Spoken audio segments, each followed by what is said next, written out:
Hello, Traveler fans. I'm J.M. DeFoggi of Iconic Production and Strange Owl Games, and I'm here talking about character backgrounds in Traveler 5e with Timothy Brown and Josh Kelly. Gentlemen, thank you for joining me today. Hey, thanks for having us. This is great. Happy to be here. So, before we get into the questions, you guys are basically the designers and developers of the 5e mechanical side of Traveler, yes? Correct. Yep. Awesome. Yeah. And it's a job. Let me tell you, we're having fun with it. Oh yeah. This is one of the first, Travelers had a variety of different game systems. I remember GURPS was one that I played quite a bit, but this is the first time it's coming to 5th edition, which is awesome because it's the world's most popular game. Right. So exactly. Let's get into the questions. Let's talk about rolling up ability scores, because Traveler ability scores and 5e ability scores, they map, but they don't line up perfectly. And we're trying to get the Traveler 5e experience together. So how did you guys pull that together? So obviously, anybody's familiar with Traveler, the original game. All the stats are rolled as a 2d6 system, and 5e is 3d6. So that's a basic transition right there. It goes all to 3d6. Rolling the stats or the ability scores for your character, you can do just rolling 3d6, but we're going to borrow from the Mongoose Traveler Compendium and keep the boon dice and assignment methods. Those options will be available to you, character. Yeah, so we have all four of the Traveler ability scores. They map pretty well, as you mentioned, to 5e. It's just endurance becomes constitution in 5th edition, and then you add the wisdom and charisma as the other mental stats. Right. And then we have the full kind of gamut of potential 5e ability score generation options. Right. You can go with the 3d6. You can do the 4d6. You can do them in order. It all comes down to the referee, how the referee is telling you, here's how we're going to generate ability scores. But we've got all the options in there to pick from.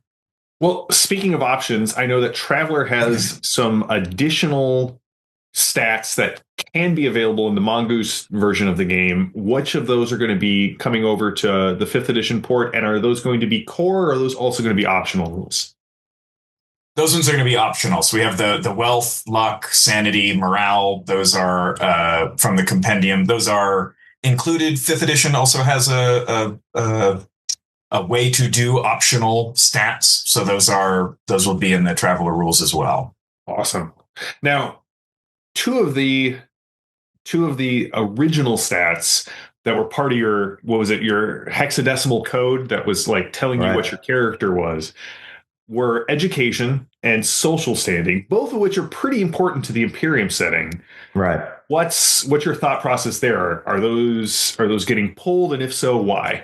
Yeah, both of those stats are addressed in the new rules. They're just not stats anymore per se. We are making the new version of 5e Traveler one that is not so closely connected with the original Imperium. That's the kind of the core setting of the original game. And so in that case, social standing, the way it was originally presented, doesn't make complete sense. We're going to use instead more of the Traveler Compendium's guidelines on how social standing is used during the game. As for education, that's out of the stat, is no longer an ability score at all, but is kept track of more as if it's a possession. It is something you have earned and something you carry with you. And we're also going to be doing videos on the setting that is going to be coming out for Traveler 5th edition, but that's a video for another time. For another time, that's right. All right, so now that we have our ability scores done, can we just start adventuring in the 5th edition version of Traveler? You could, but you would have no skill proficiencies, so you will need to start your first career. We've kept the Traveler career system as intact as possible. What you're rolling changes sometimes, but you pick a career, you go through your 4-year term, you try to survive, you try to get promoted, you gain your skill proficiencies there. That was actually my next question. Can you die in character creation? You can. We made sure that you can still die in character creation and start your adventures with as much medical debt as you can stomach. Right. Crushing medical debt, the hallmark of a good travel campaign. That's exciting gaming there. That's right. Now, are there still pre-career options? Yes, the pre-career options are still there. You got some education options going to the university or the military academy. You can probably expect that we'll create some new pre-career education options that will be specific to the different universes that we make for Travel or 5e. But at least those originals, again, from the compendium will be available. Awesome. Now, are all of the Traveler careers going to be available in 5e? Yeah, we have agent to drifter. We've got everything in between. All core rule careers are available, and these kind of replace your career path replaces your background in fifth edition. Awesome. So, for those familiar with Traveler, are the processes basically the same for making a character? Was that the goal? Yeah, that was the goal. And actually, that's fairly easy to port over. Basically, it's a familiar process to anybody who's made a Traveler character before, though many of the die rolls are now in the process are now proficiency checks. I mean, that's just the natural way things are done in 5e. Yeah. I mean, it's still, you pick a career, then you have to qualify for that career. You roll a chosen skill or ability score. If you get into that career, that gives you kind of your base proficiencies. And then if you take other careers or you get other skill proficiencies, you can either not gain the new skill proficiency because you like the ones you've got, or later on down the line, you can say, yes, this career option gave me this skill proficiency. I'm going to replace one of my starting ones with this one. So you can do that with skills, and then tool and vehicle and other proficiencies you can just accumulate as you get them. And then if you fail your qualification check, you can get drafted, you can become a drifter. So all of those processes are intact. Very cool. Well, we've established for each career has assignment ability scores and 3 different assignments. For the agent, for instance, the ability scores for agent are intelligence, wisdom, and charisma. The assignment choices within the agent career are law enforcement, intelligence, and corporate. You can move between those and also move between careers as you're moving along. The ability checks are actually what allow you to progress through each of the career terms, correct? Yes, so you make an initial ability score check to qualify for your first career, and then after that, you're using skill checks. Your first career sets you up with some proficiencies, so you get a better chance at qualifying for careers that you can use those proficiency for. But otherwise, you can go cold and use skills that you don't have to try and qualify for a new career.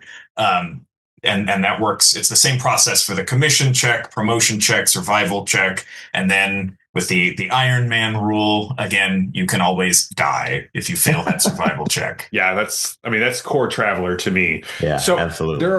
There are a ton of benefits. How do those work out?